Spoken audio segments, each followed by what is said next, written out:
Bueno, mis hermanos, buenas tardes, gracias y paz del Señor, ¿cómo está?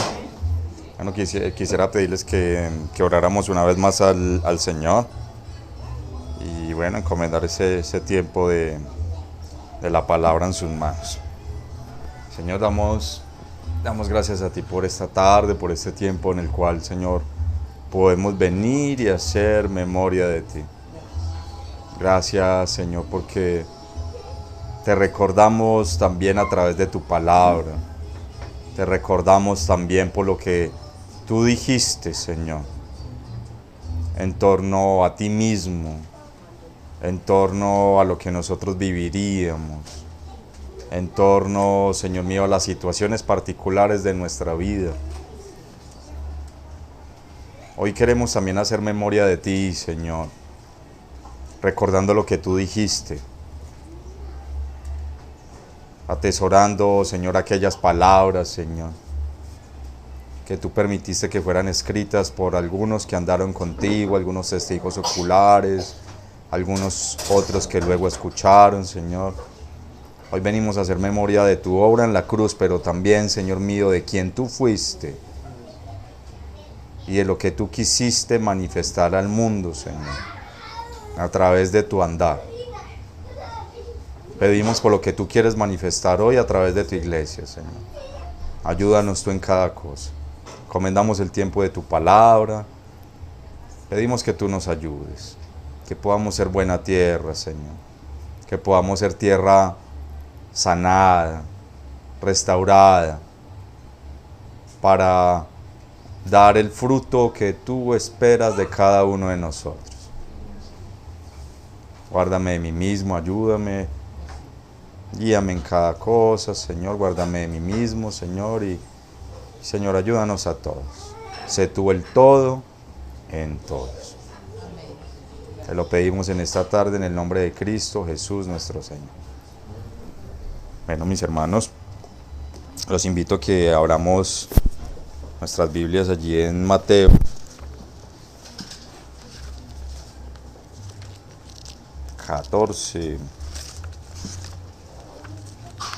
Mateo 14. Y bueno, no sé si los hermanos recuerden que estuvimos compartiendo hace algunas semanas en torno a esta escena que pues es muy conocida, incluso también muy dramatizada en diferentes series, en el cine, y es una escena muy icónica, y es cuando el Señor Jesús le pide a sus discípulos que se monten en una barca y les dice que lo vean al otro lado después de haber multiplicado los panes y los peces, y es justo allí, lo estudiábamos en ese tiempo, que en la cuarta vigilia de la noche, en el último momento, ya cerca del amanecer, porque ellos pasaron toda la noche en esa barca, en una tempestad muy violenta, muy fuerte, y quizás algunos de nosotros no nos hemos detenido a pensar lo que fue la angustia que sufrieron estos hombres, porque en esa época, pues, no había la tecnología que hay hoy, unos barcos muy rudimentarios, una oscuridad total, solo la luz de la luna quizás, pero quizás en algunos momentos ni la luz de la luna por la tormenta que estaba habiendo. Si llevaban algo de lámparas, las lámparas ya estaban apagadas, y estos hombres estaban muertos de susto en medio de las olas de este lago gigante. Y es allí en la cuarta vigilia de la noche, esto lo estudiamos hace algunas semanas, cuando el Señor se les aparece caminando sobre las aguas. Y es allí en esa cuarta vigilia de la noche que el Señor también se le aparece a María Magdalena, cuando ellos van y lo buscan allí a la tumba. Mirábamos eso. Y estudiábamos también cómo en el Antiguo Testamento, cuando el pueblo iba pasando por ahí, por el mar, cuando el Señor abrió el mar, como en la cuarta vigilia de la noche, cuando el ejército de los egipcios estaba allí más cerca, apareció el Señor cerca del alba. Entonces, ubiquémonos en esa escena, mis hermanos, Y hoy quisiera avanzar un poquitico más y tocar otro aspecto más adelantico, porque ya sabemos que el Señor va a llegar, ¿cierto? O sea, sabemos de que el Señor en la cuarta vigilia de la noche, Él va a llegar. En muchos, no digamos instantes, en cada uno de nosotros hay ese momento de turbulencia más profunda en la vida y tenemos esa certeza que el Señor va a llegar. Pero uno siempre se pregunta, cuando uno está en esos momentos tan difíciles, de profunda desazón, de desesperanza, en los cuales uno hay veces se siente roto por dentro, incluso siendo creyente, pues uno se hace dos preguntas: ¿por qué? Y la segunda pregunta es ¿hasta cuándo? ¿Cierto? Porque uno quisiera como que ya se acabara esa tormenta, y seguramente los discípulos estaban allí no solo aterrorizados, sino también algunos de ellos deseando tirarse al agua y ahogarse y morirse porque estaban muy asustados. Pero ellos recordaron lo que el Señor les dijo, que el Señor los iba a ver al otro lado. Y es donde vemos acá también, en donde el Señor los envía a ellos en esta jornada de prueba, a plena conciencia de lo que iban a pasar, pero haciéndoles entender como que ellos tenían que cruzar aguas más profundas y que Él iba a estar ahí al otro lado. Entonces, mis hermanos, vámonos allí a Mateo 14 para analizar allí otro aspecto muy importante. Yo lo voy a leer en la versión textual, cuarta edición, y dice así. Entonces dice, vamos a ir puntualmente a Mateo 14 en el verso 22. Y dice así. Aquí en la textual la traducción es mucho más precisa en torno al texto original, y vamos a ver algunas palabras aquí ya en el griego para entender la intención no solo del texto en lo lingüístico, en lo literal, sino la intención también que tenía el Señor con esto, con sus discípulos, y la intención que seguramente el Señor tiene en las vidas de cada uno de nosotros. Y dice así: e inmediatamente forzó a los discípulos a subir a la barca e ir delante de él. Y note bien esta palabra que utilizan acá, forzó. En la Reina Valera, ¿qué dice?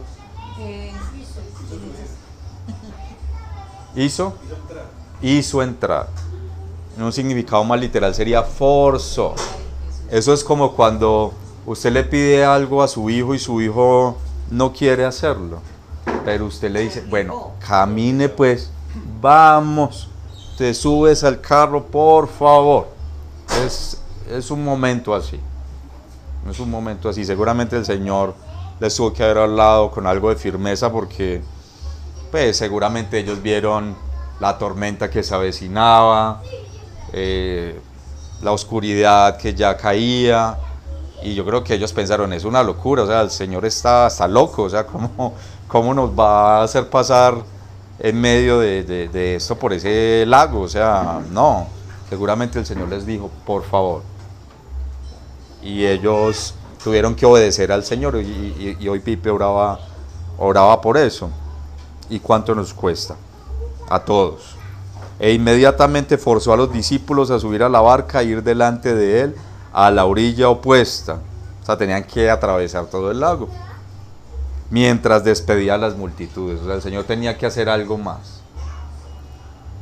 Y en el 23, y tras despedir a las multitudes, ahí no dice cuánto tiempo, pero seguramente fueron varias horas, subió a la montaña en privado a orar. Y recordemos que el Señor había pasado por un hecho traumático y difícil para él, que era la muerte de su primo Juan.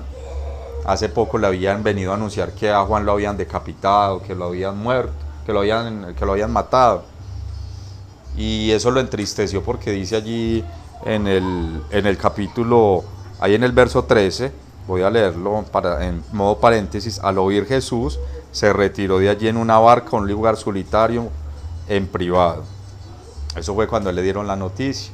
Entonces él termina de hacer la multiplicación de los panes, le pide a sus discípulos con firmeza que se suban en la barca, va a despedir las multitudes, porque recordemos que el Señor se compadecía de las multitudes de quienes no habían creído en Él, y luego Él se va a la montaña a orar, y uno pensaría, bueno, y el Señor sabía que estos pobres hombres estaban allá a la deriva, en esta tempestad tan fuerte, en esta experiencia tan traumática para sus vidas, y cómo el Señor es tan desconsiderado, uno podría pensar eso. ¿Cómo se va a ir a orar al monte y estos pobres hombres allá angustiados? Pero el Señor también tenía sus asuntos, y el Señor también estaba haciendo un duelo, el Señor también seguramente estaba orando por esas multitudes.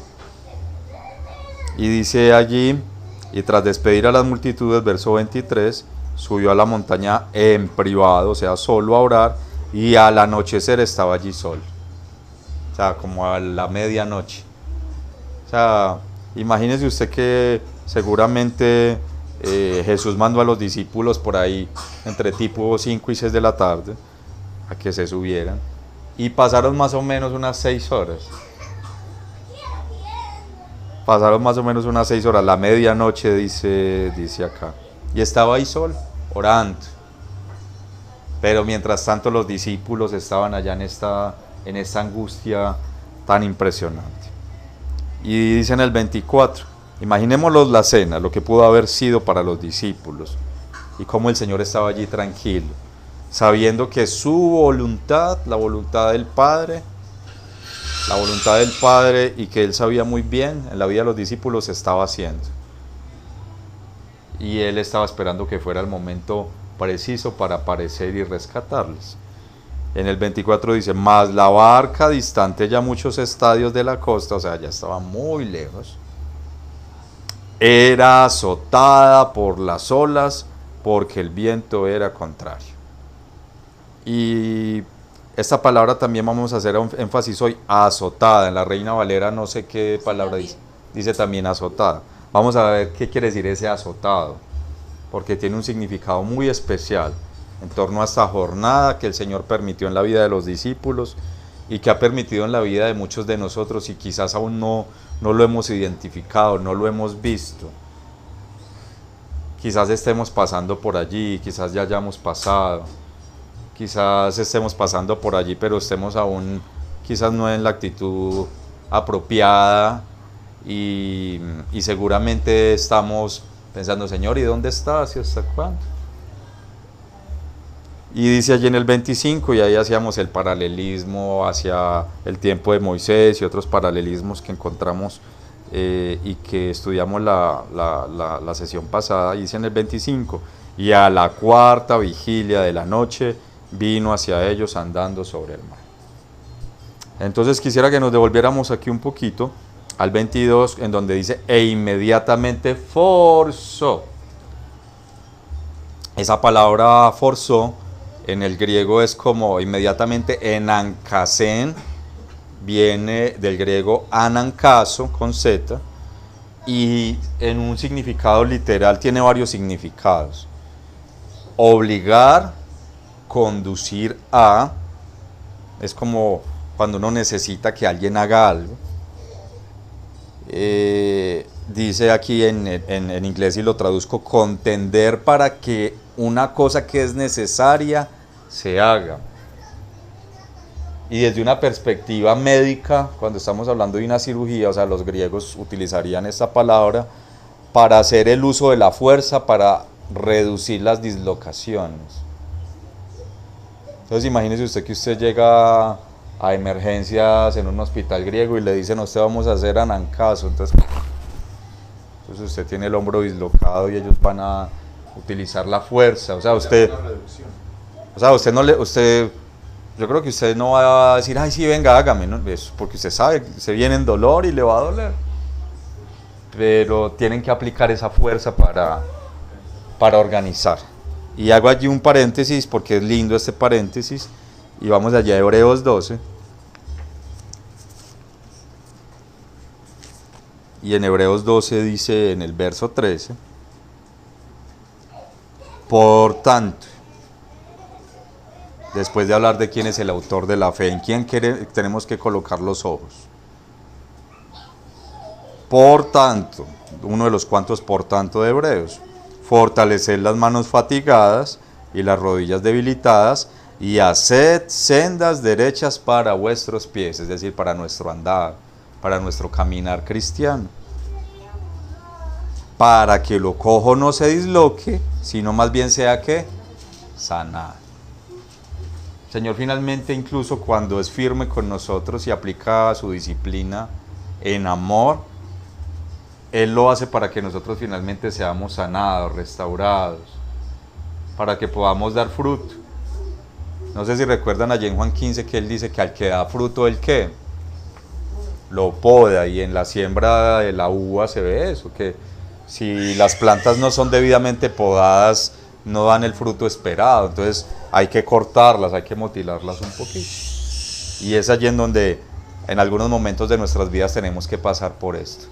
Entonces esa palabra anancaso quiere decir como es el Señor hablándonos en firmeza, introduciéndonos a una circunstancia, o hay veces un conjunto de circunstancias no fáciles que el Señor quiere usar para hacer sendas derechas de nuestros pies y para cuadrar lo que está dislocado. No sé si hasta ahí me entiendan y me siguen. Entonces, volvamos y leamos hasta ahí. E inmediatamente forzó, anancaso, ya leímos qué es esa palabra, y es importante tener en cuenta todo ese contexto. Forzó a los discípulos a subir a la barca e ir delante de él a la orilla opuesta mientras despedía a las multitudes. Hay un segundo aspecto acá, y es ese deseo del Señor de que nosotros podamos ir a aguas más profundas, a que podamos ser utilizados por Él en otras esferas, a que podamos ser más maduros en Él, para incluso ser instrumentos de consolación en escenarios laborales, en escenarios familiares, en escenarios que nosotros ni siquiera nos imaginamos. Y el hermano Gerson nos hablaba de eso, cómo el Señor en medio de la tribulación está ensanchando nuestro corazón por amor a otros, no solo a nosotros, sino por amor a otros que han de pasar por lo que nosotros de pronto estamos pasando y no entendemos. Y yo recuerdo hace algunos años un hermano que se nos arrimó en un campamento a Danitza y a mí, y nosotros estábamos pasando por una tribulación muy fuerte a causa de una quiebra que tuvimos hace años, y ese hermano y su esposa fueron de gran consolación para nosotros cuando nos dijeron: hermanos, tranquilos, nosotros pasamos por eso, el Señor nos sacó de allí, tranquilos, eso va a pasar, tranquilos, lo perdimos todo, pero el Señor nos ha ensanchado, ahora estamos bien, nuestros hijos están bien, tranquilos, todo va a estar bien. Y en ese momento como que, ¿pero por qué? Y era porque necesitábamos ser consolados en ese momento. Y hay veces somos muy egoístas en términos de nuestras circunstancias, y miramos en la circunstancia, no miramos lo que el Señor de pronto quiere hacer por amor a otros a futuro, y también lo que el Señor quiere hacer por amor a nosotros para restaurarnos y sanarnos, porque Él no quiere que estemos en una angustia, en un sufrimiento, en una situación difícil perpetuamente. Algunos quizás tienen que vivir cosas muy difíciles, pero Él quiere que su gozo esté en nosotros y que haya sanidad, en especial en nuestra alma, en lo emocional, y que seamos libres de muchas circunstancias y situaciones que ni siquiera somos conscientes y que quizás hemos venido huyendo a lo largo de nuestras vidas, traumas, situaciones muy duras que hemos tenido que afrontar, pero que el Señor permite que entremos en una turbulencia, en un huracán, ni siquiera un huracán hay veces, en un tornado tan fuerte que quedamos destruidos. Y es ahí en donde, si tenemos una actitud correcta, podemos volvernos al Señor y Él puede sacarnos de allí. Y vamos a avanzar un poquitico más. Y tras despedir a las multitudes, subió a la montaña en privado a orar, y al anochecer estaba allí solo. Mas la barca distante ya muchos estadios de la costa, era azotada por las olas, porque el viento era contrario. Esa palabra que ustedes tienen traducida allí también como azotada, y que yo también tengo acá como azotada, esa palabra diría basanizomenon, y viene de la palabra griega basanizo con Z. Y esa palabra tiene varios significados bastante interesantes. Ese azotados, un poco duros, pero desde una perspectiva apropiada, que quiero que el Señor me ayude hoy a poderlo ilustrar de una manera apropiada. Si podemos verlo desde una perspectiva apropiada, podemos ver el amor del Señor en medio de este azote, en medio de en medio de este basanizo. Entonces, dice, vamos a entrar como por el significado más suave, porque hay varios significados en lo literal. Entonces dice que es cuando alguien está angustiado, como cuando las personas se sienten que están en el mar luchando contra el viento en contra.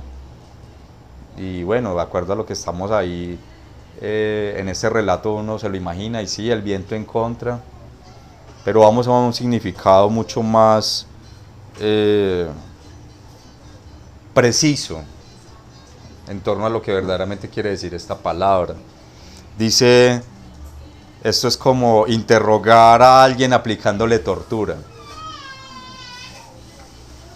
Esto es como cuando en las guerras hay estos prisioneros de guerra y los interrogan y les hacen múltiples cosas para que se ablanden, para que emocionalmente cedan en cierto momento y reconozcan lo que tengan que reconocer y confiesen.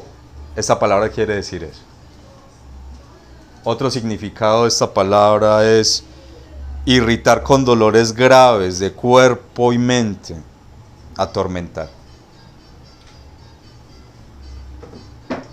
Otro significado es ser acosado, ser angustiado. Entonces, si juntamos estas dos palabras, la que leeríamos ahorita, anancaso, que es esa firmeza del Señor forzándonos a entrar a una circunstancia difícil, y si entendemos que es este azote por el que estaban pasando los discípulos y que en lo espiritual el Señor permite que pasen nuestras vidas, estamos hablando de algo verdaderamente fuerte, ¿cierto? Y quisiera que lo escucháramos aquí en esta versión dramatizada del Salmo 77. Salmo 77 es un salmo muy lindo que el Señor le dio a los hijos de Coré. Y recordemos que los hijos de Coré decidieron ir en pro del Señor a través de Moisés, que ir detrás de sus padres. Y a sus padres se los tragó la tierra. Y este salmo es un salmo profético porque habla de este momento futuro en el cual Jesús iba a andar por encima del mar. No, pero discúlpenme, este no es de los hijos de Coré, este es de Asaf. Perdónenme, este es salmo de Asaf. Salmo 77. Y quiero que lo escuchemos. Aquí en esta narración, me gusta mucho esta Biblia narrada, porque hay veces como que es muy intencional en torno al sentimiento que hay, porque uno a veces lee los salmos y uno pues los lee muy derecho, pero cuando uno puede de pronto pensar lo que el sentimiento con el que lo estaba escribiendo el escritor, de pronto puede encontrar cosas que puedan... Salmo 77. Salmo 77. Vamos a escuchar. Clamo a Dios. Sí, a gritos. Oh, si Dios me escuchara. Cuando estaba en graves dificultades, busqué al Señor. Toda la noche oré con las manos levantadas hacia el cielo. pero mi alma no encontró consuelo. Pienso en Dios y gimo, abrumado de tanto anhelar su ayuda. No me dejas dormir. Estoy tan afligido que ni siquiera puedo orar. Pienso en los viejos tiempos que acabaron hace tanto, cuando mis noches estaban llenas de alegres canciones. Ahora busco en mi alma y considero la diferencia. ¿Me habrá rechazado para siempre el Señor? ¿Nunca más volverá a ser bondadoso conmigo? ¿Se ha ido para siempre su amor inagotable? ¿Han dejado de cumplirse sus promesas para siempre? ¿Se ha olvidado Dios de ser bondadoso? ¿Habrá cerrado de un portazo la entrada a su compasión? Y yo digo, este es mi destino. El Altísimo volvió su mano contra mí. Pero después me acuerdo de todo lo que has hecho, oh Señor. Recuerdo tus obras maravillosas de tiempos pasados. Siempre están en mis pensamientos. No puedo dejar de pensar en tus obras poderosas. Oh Dios, tus caminos son santos. ¿Existe algún Dios tan poderoso como tú? Eres el Dios de grandes maravillas. Demuestras tu asombroso poder entre las naciones. Con tu fuerte brazo, redimiste a tu pueblo, los descendientes de Jacob y de José. Cuando el mar rojo te vio, oh Dios, sus aguas miraron y temblaron. El mar se estremeció hasta las profundidades. Las nubes derramaron lluvia. El trueno retumbó en el cielo. Tus flechas destellaron como rayos. Tu trueno rugió desde el torbellino. Los relámpagos iluminaron el mundo. La tierra tembló y se estremeció. Escuchen el 19. Te abriste camino a través del mar. Te abriste camino a través del mar. Atravesó El las Señor caminando sobre las aguas.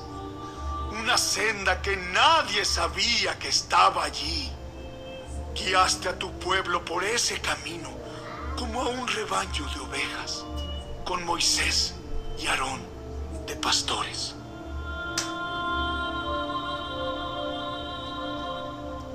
Ese salmo lo escribió fue Asaf, corrijo, pero habla de ese momento profético de Jesús andando por las aguas, pero también hace un paralelo de cuando el Señor lo sacó por el mar, abriendo el mar, y fue allí en la cuarta vigilia de la noche. Y mire cómo arranca el escritor del Salmo, o sea, está en una angustia profunda. Clamo a Dios, sí, a gritos. Oh, si Dios me escuchara. Cuando estaba en grandes dificultades busqué al Señor. Toda la noche oré con las manos levantadas hacia el cielo, pero mi alma no encontró consuelo. Pienso en Dios y gimo, abrumado de tanto anhelar su ayuda. No me dejas dormir, estoy tan afligido que ni siquiera puedo orar. Pienso en los viejos tiempos que acabaron hace tanto, cuando mis noches estaban llenas de alegres canciones. Ahora busco en mi alma y considero la diferencia. ¿Me habrá rechazado para siempre el Señor? ¿Nunca más volverá a ser bondadoso conmigo? ¿Se ha ido para siempre su amor inagotable? ¿Han dejado de cumplirse sus promesas para siempre? ¿Se ha olvidado Dios de ser bondadoso? ¿Habrá cerrado de un portazo la entrada a su compasión? Y yo digo, este es mi destino. El Altísimo, el Elión, volvió su mano contra mí. Este es el salmo que mejor, uno de los salmos que mejor describiría esta situación por la que están pasando los discípulos, pero hay otro salmo también que hemos escuchado y que vamos a leerlo rápido antes de entrar ya a hacer un análisis de este tema, hasta donde el Señor nos conceda, y es el Salmo 23. El Salmo 23, vamos a leerlo, no lo vamos a entrar a analizar en este momento. Y dice aquí en la textual: Yahvé es mi pastor, nada me falta. En lugares de tiernos pastizales me hace descansar. Junto a aguas de reposo me conduce. Restaura mi alma, eso es lo que quiere el Señor. Me guía por sendas de justicia por amor de su nombre. Aunque ande en valle de sombra de muerte, esto lo hemos estudiado, es la depresión más profunda. Es la depresión, hay veces mezclada con ansiedad, es la desazón más profunda, incluso siendo creyentes. Eso lo estudiamos hace un tiempo. No teme, aunque esté en medio de ese tiempo tan duro, que es lo que quieren describir aquí también en Mateo. No temeré mal alguno porque tú estás conmigo. Tu vara y tu callado me infunden aliento. Pero si uno se pone a mirar en ese versículo 4, aunque ande en valle de sombra de muerte, ahí hay una coma, no temeré mal alguno porque tú estás conmigo. O sea, para pasar de ese pedacito al otro hay una tribulación profunda. Hay una turbulencia fuerte como la que estaban experimentando los discípulos allí en la barca. Y no es divertido.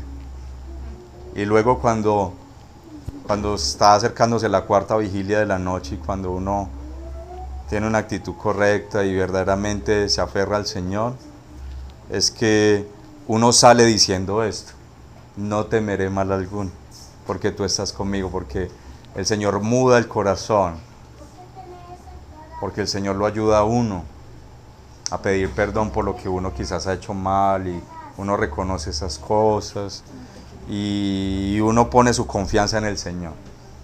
Pero pasar de ese lugar al otro es todo un proceso, que ni siquiera es de días, hay veces no es ni siquiera de meses, hay veces toma un tiempo más.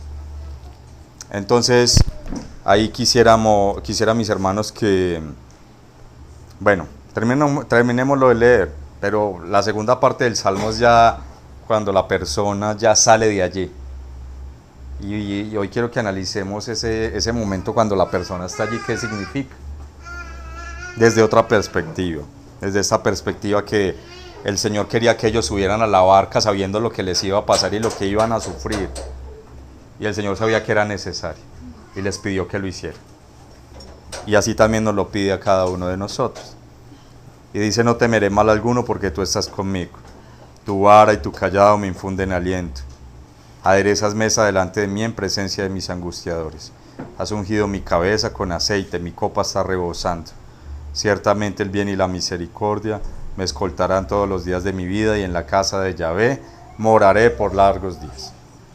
O sea, vemos la primera parte del Salmo, que es como esa parte en donde los discípulos estaban caminando con el Señor, y ya luego el Señor les dice: súbanse a la barca con firmeza. Y ya luego cuando ellos están allí en ese valle de sombra de muerte momentáneo, que para ellos fueron alrededor de unas 12 horas, y ellos experimentaron una angustia y un terror gigante, y como el Señor en la cuarta vigilia de la noche los saca de allí, pero yo creo que ellos estaban temblando de miedo. Y más cuando vieron al Señor Jesús acercarse caminando, ellos pensaron que era un fantasma. Y luego en la segunda parte del Salmo, en donde vemos a una persona ya fortalecida en la fe, confiando en el Señor, que dice que ya no va a temer más. Y recordemos esa parte de la palabra que dice que en el perfecto amor no hay temor, o el perfecto amor echa fuera el temor, más bien. Pero ¿qué hace falta para experimentar ese perfecto amor? ¿Qué tiene que pasar en nuestras vidas para que experimentemos el perfecto amor de Dios y podamos decir esto: y en la casa de Yahvé moraré por largos días?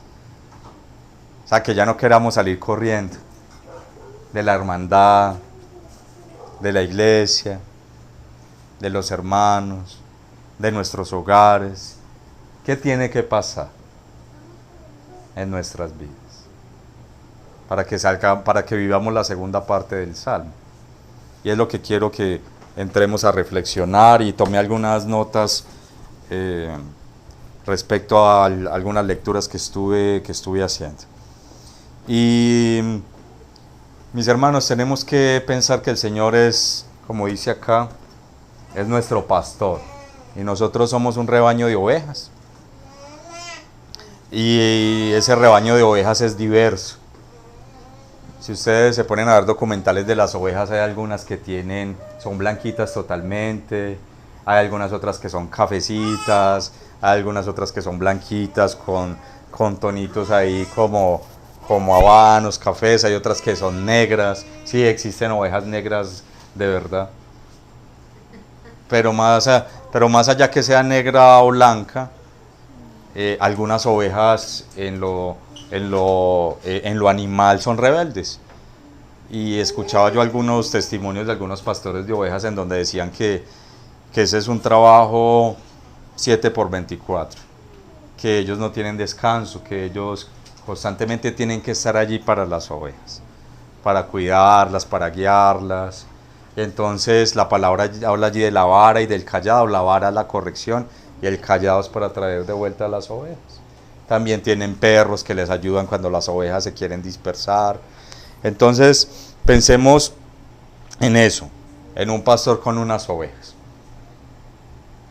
Hay algunos pastores, y hay una historia de un pastor europeo, y también podemos constatar esto con personas que verdaderamente pastorean las ovejas, y evidentemente hay ovejas que se separan del rebaño, no solo las negras, no, las blancas también,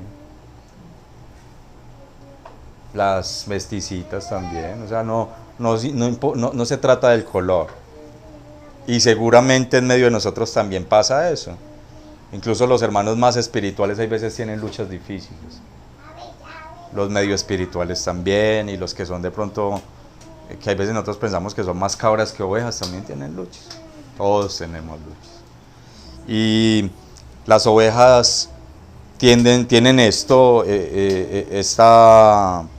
este comportamiento hay veces de quererse separar del rebaño.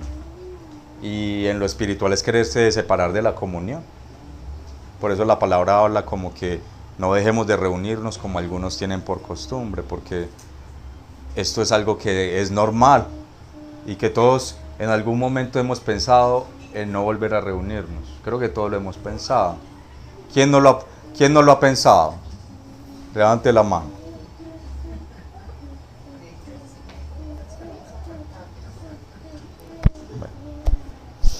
Y este pastor europeo que cuenta en esta historia, que él da este testimonio de cómo él cuidaba las ovejas, él dice que cuando una oveja se vuela la primera vez no hay tanto problema, o sea, se voló la primera vez, bueno, está bien. O sea, no es grave, no es un síntoma grave de que la oveja se vuele la primera vez. Pero si la misma oveja, sea blanca, mestiza, negra, muy negra, se vuela por segunda vez, ya hay una alerta. O sea, ya el pastor como que, parce, discúlpeme que diga esto, esta oveja ya va a coger la calle. O sea, si ya lo hace la segunda vez, ya hay una alarma en el pastor, y el pastor ya dice, esta oveja hay que darle un tratamiento especial. Y el tratamiento especial que estos pastores hacen con estas ovejas que ya ven que se van a descarriar del todo, y que si se descarrean, ¿qué les va a pasar?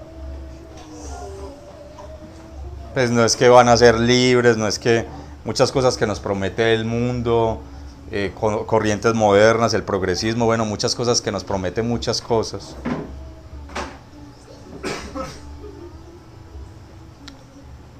Finalmente lo que va a pasar es que va a llegar un depredador y se la va a comer. Y el pastor sabe esto muy bien. Entonces, ¿cuál es el tratamiento cuando la oveja se vuelve después de que se vuelva la segunda vez o incluso una tercera?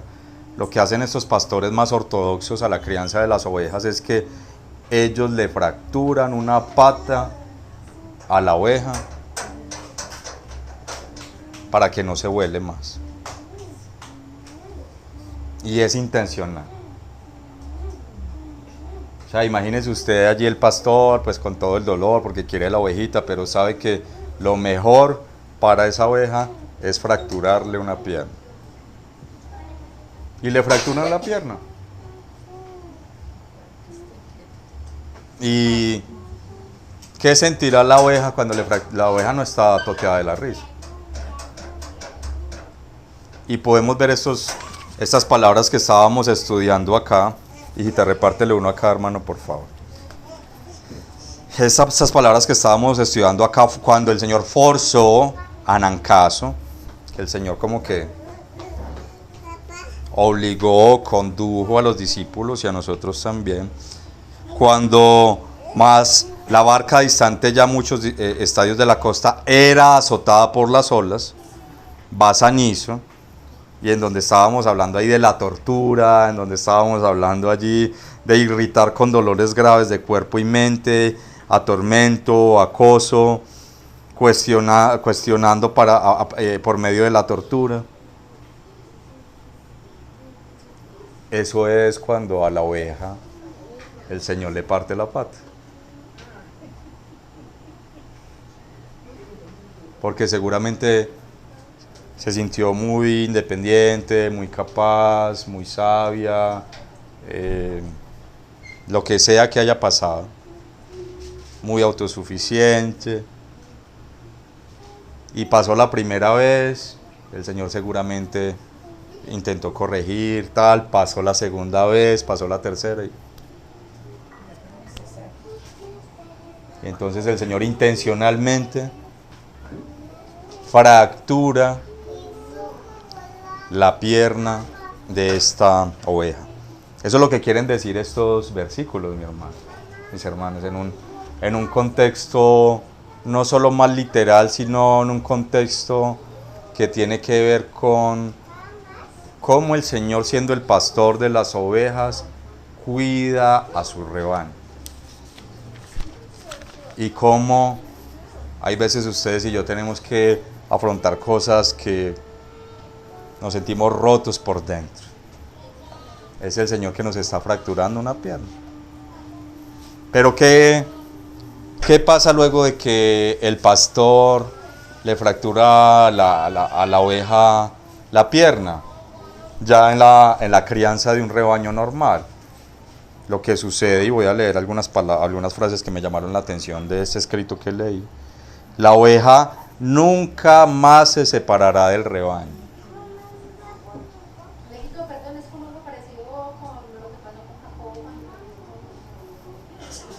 No lo había pensado, pero claro, tiene que ver totalmente porque el Señor le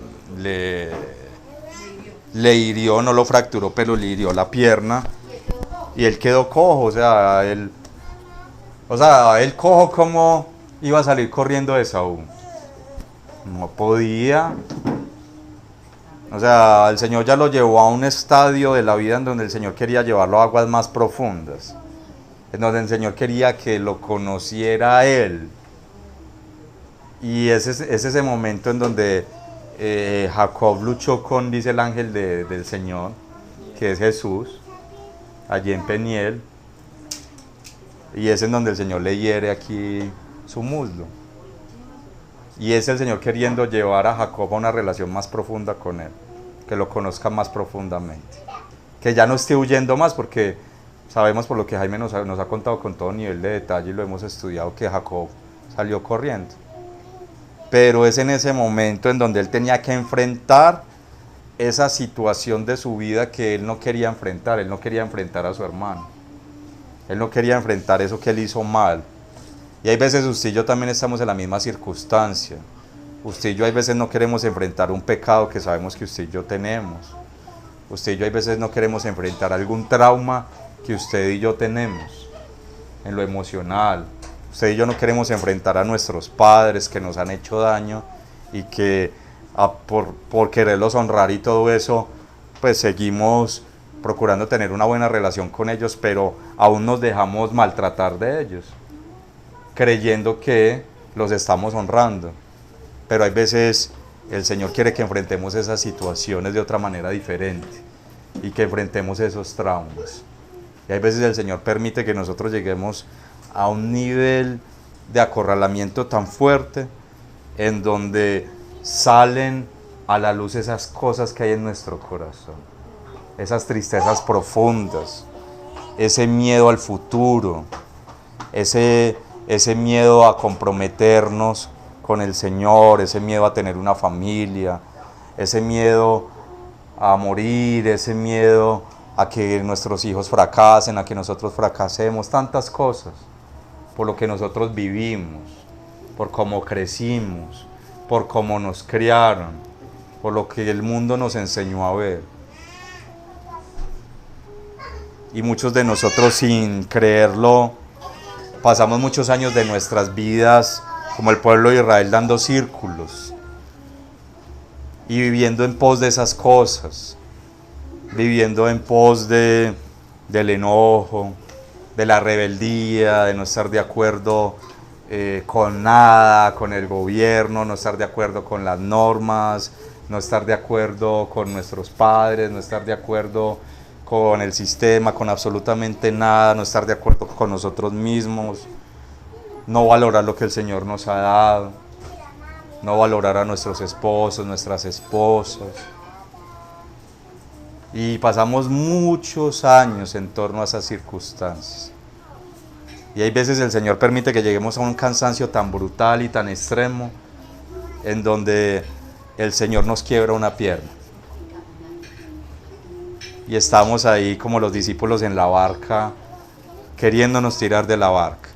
Y no estamos ahí cantando, toma el Señor, el timón de mi barca, Señor, sino, Señor, quiero tirarme pronto de la barca. Es en esos momentos de profundo desazón en donde no queremos orar, no somos capaces de orar. No nos anima a buscar del Señor, no nos anima a leer la palabra, no queremos reunirnos con los hermanos, queremos aislarnos, no queremos que otros se enteren de nuestra condición porque por orgullo pues creemos de que, cada cual le da un manejo diferente conforme al temperamento, conforme a su crianza, pero lo que se describe acá es una sensación en la cual el creyente quiere aislarse, quiere irse del rebaño, y algunos terminan aislándose de la iglesia, incluso del Señor, y terminan volviéndose al mundo. O en algunos otros brotan raíces de amargura, raíces de religiosidad que causan tropiezo en medio de los hermanos, y eso tampoco está bien. Entonces, luego de esta circunstancia de que el Señor de que el pastor, le quiera la pata a la oveja, pasan varias cosas y que las voy a leer, y algunas de esas, si el Señor nos permite y nos trae algo como se lo dio a la hermana Patricia, tráiganlo, o algún verso, alguna cosa que el Señor nos traiga, lo podemos considerar. La oveja nunca más, luego que esto pasa, la oveja nunca más se separará del rebaño. Obviamente si tiene una actitud correcta, porque la oveja también puede entrar en la depresión profunda y dejarse morir y morir. O la oveja también podrá decir, este pastor miserable me quebró el pie, la próxima vez me voy a volar y me voy a volar bien lejos, y hay hermanos que se apartan definitivamente. Y es triste, pero es la decisión que toman en su corazón. Pero si se tiene una buena actitud, la oveja nunca más se separará del rebaño. Y hay una relación especial y cercana con su pastor. No buscará separarse del pastor tampoco. ¿Por qué? Porque en esa época en donde la persona tiene que quedarse quieta, de pronto en medio de una enfermedad, en medio de una situación difícil, le toca quedarse quieta y volverse al Señor. El Señor, ¿qué va a pasar? La va a rodear con cuerdas de amor, con sus brazos. Imagínese ahí el pastor todos los días cuidando a la ovejita con la patica quebradita, llevándole comida, consintiéndola, abrazándola. Eso es el Señor, eso hace el Señor con nosotros en esos momentos. A pesar de que nosotros tenemos rabia, a pesar de que nosotros estamos hay veces molestos, el Señor envía hermanos, envía personas, nos envía detalles, cosas que ni siquiera nos merecemos. Y es el Señor allí abrazándonos. Y es ahí cuando experimentamos el verdadero y profundo amor del Señor.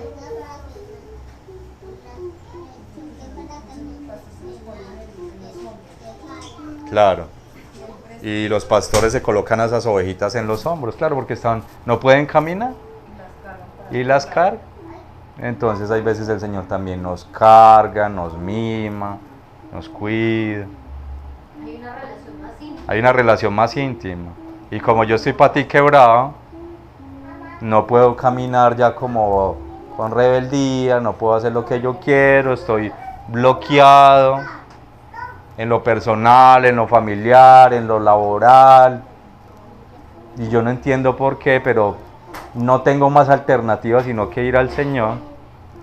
Entonces también puedo recibir ese amor del Señor. Y hay esa reciprocidad, ese cariño. ¿Qué pasa también cuando esto sucede en rebaños de verdad? La oveja aprende a vivir en unidad,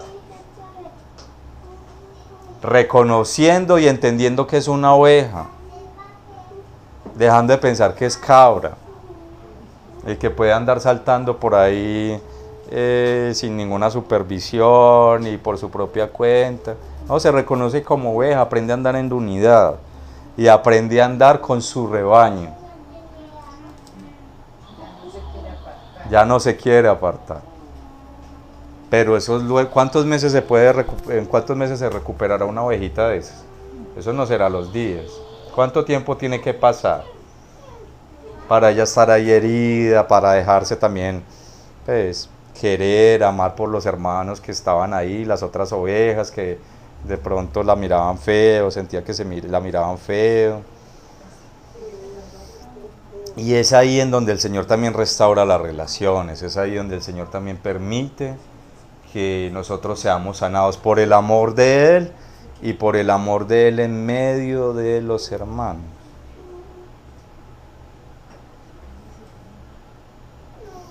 ¿Y por qué pasan estas cosas en nuestras vidas, mis hermanos? Ahorita hablaba algunas generalidades. Porque el Señor tiene que venir a partirnos la pierna. Una piernita nomás, las 4, no, una sola piernita. Porque tenemos heridas emocionales.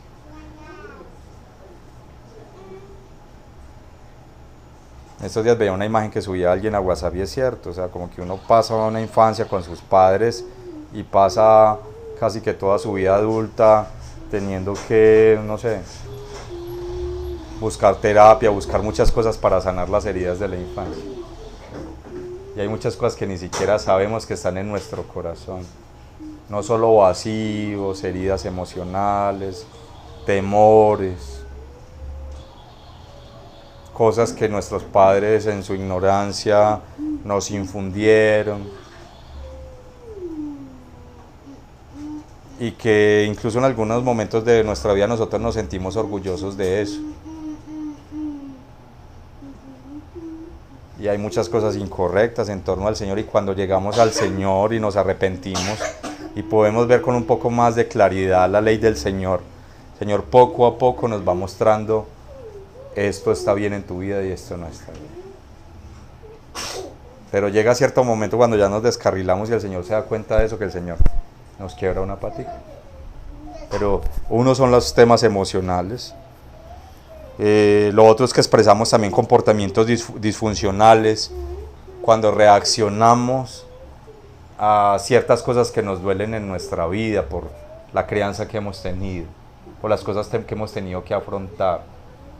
Entonces, pues si algunos de nosotros no crecimos en un hogar en donde estuvo papá y mamá, entonces el cortar una relación, el salir corriendo es lo que parecería ser que es normal en la vida. Entonces por eso algunos de nosotros queremos más bien es como cortar y alejarnos.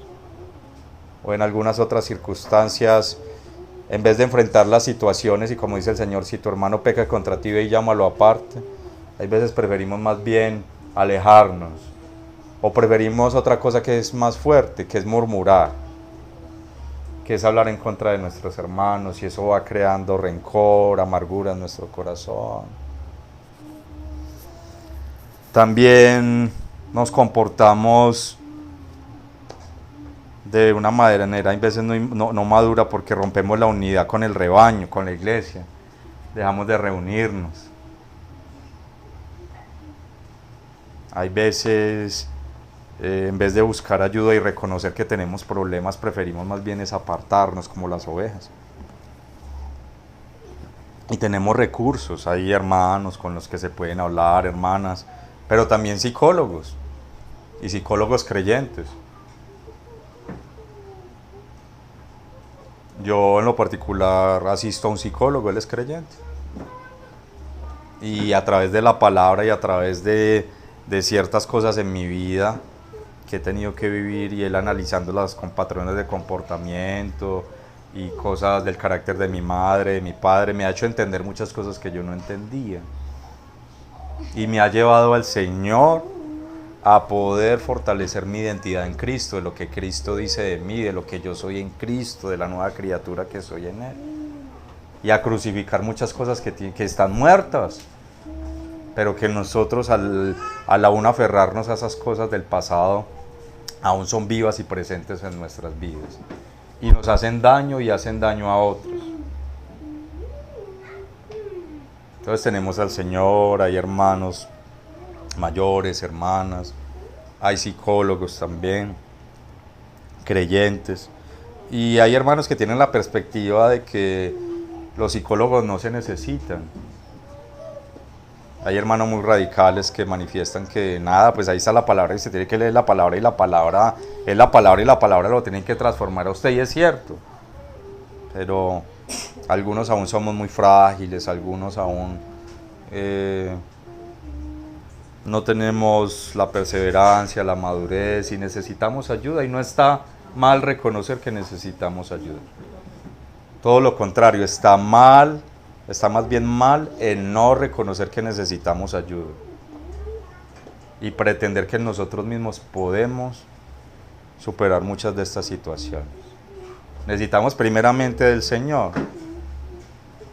pero el Señor ha colocado instrumentos en su casa, en la iglesia, para ser consolados, para salir de ahí. Y el Señor ha enviado a algunos a vendar esa piernita que está rota. El Señor ha enviado a algunos, así no nos hayamos dado cuenta. El Señor los ha enviado. Pero necesitamos reconocer si estamos en esa situación, que necesitamos ayuda, y debemos buscar ayuda en el Señor y pedir al Señor que nos muestre cómo debemos buscar una ayuda complementaria.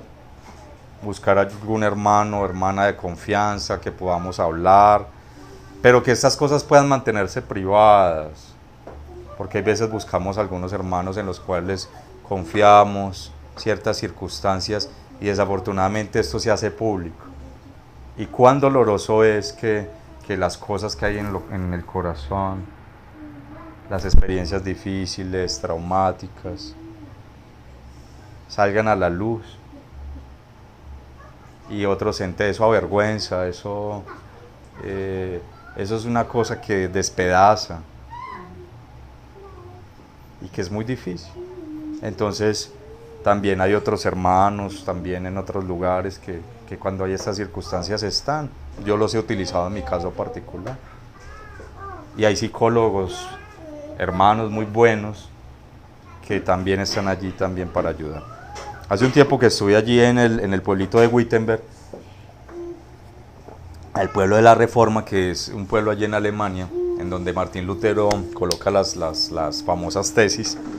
Hay un templo allí que se llama, o la iglesia de todos los santos, se llama el templo, y que hay ahí en toda la entrada de Wittenberg. Es un templo así grande, muy bonito, y yo entré, y allí está enterrado Martín Lutero, efectivamente, al fondo del templo, y él está como a mano derecha, pero al lado izquierdo hay otro hermano que no es muy hablado, pero algo de honor tuvo que haber habido en este hombre para estar enterrado al lado de Lutero. Y yo me puse a leer acerca de este hermano, y este hermano era el coequipero de Martín Lutero. Entonces Martín Lutero era el hombre, como que tenía ese carácter para poder enfrentar a la iglesia católica. Era el hombre empático, era el hombre enérgico, era el hombre también seguramente colérico en su carácter, y era el hombre visible, pero por detrás había alguien que lo estaba atajando.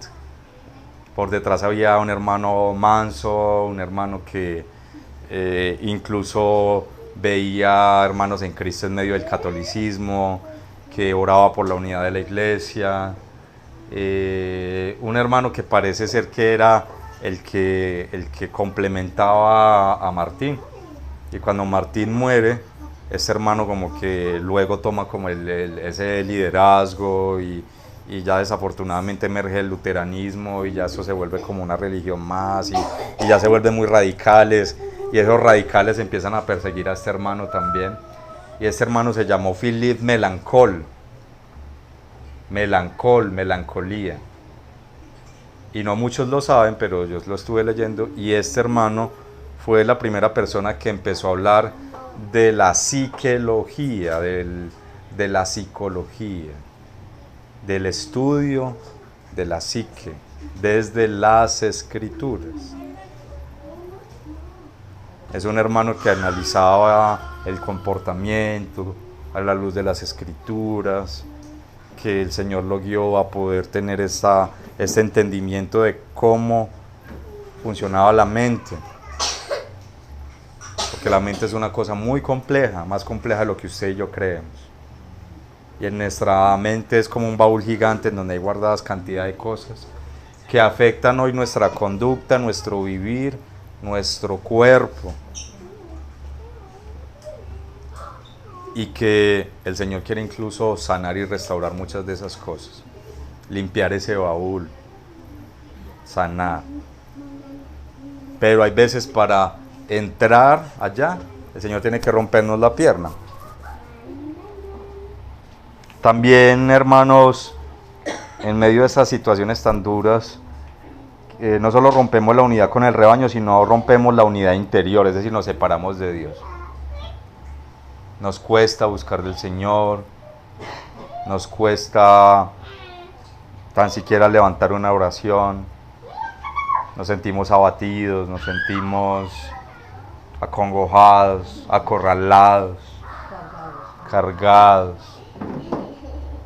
sin solución, sin respuesta, como estaba allí en este Salmo 77, Asaf. Pero ¿qué sucede en la fractura, mis hermanos? El Señor permite que toquemos fondo con una situación que quizás no ha sido tratada en nuestras vidas.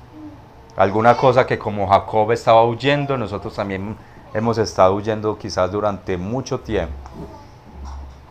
No necesariamente un pecado, un trauma, una cosa que nosotros no hemos querido enfrentar. Como dirían los muchachos en este tiempo, un raye. Que usted y yo tenemos. ¿Qué? Un raye. ¿Raye? ¿Está rayado? ¿Está rayado? Se rayó. Un raye. En esa fractura el Señor permite que toquemos fondo para que enfrentemos de una vez por todas esta situación o estas situaciones que usted y yo tenemos ahí en nuestro ser.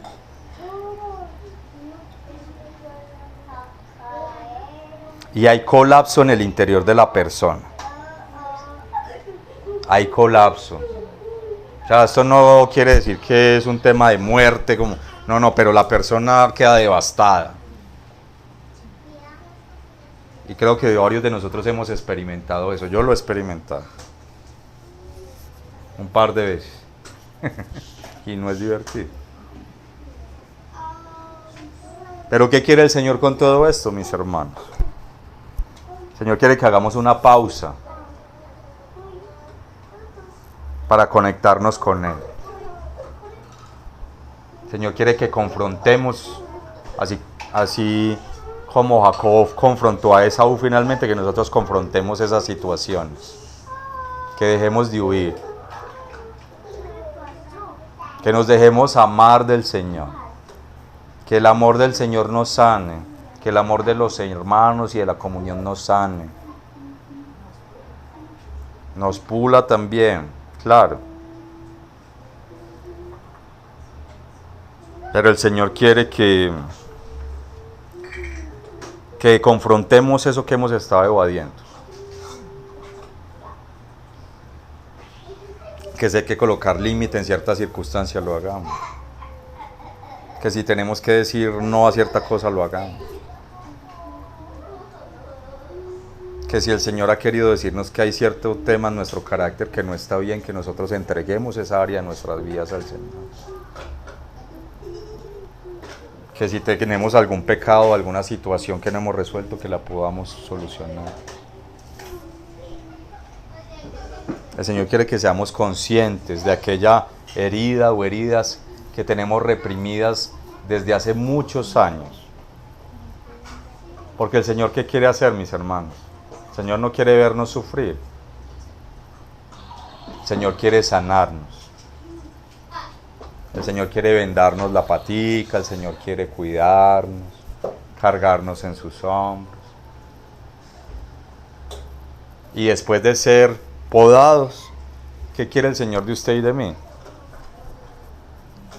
Que demos más fruto. Así es, mi hermano o hermana, que si usted está pasando por esto, el Señor ha estimado que es hora de sanar, de ser restaurada. El Señor viene a nuestro auxilio para sanarnos con su amor. Por su amor quiere que sanemos, que seamos libertados. El Señor quiere llevarnos a usted y a mí a aguas más profundas. El Señor quiere que podamos serle útiles en la obra. El Señor quiere que consolemos a otras personas, por eso ha estado ensanchando nuestros corazones. El Señor quiere que tengamos una vida plena en Él, que nos gocemos en Él, en lo que el Señor nos ha concedido, en nuestras familias, en nuestros esposos, esposas, en nuestros hijos, en nuestros nietos.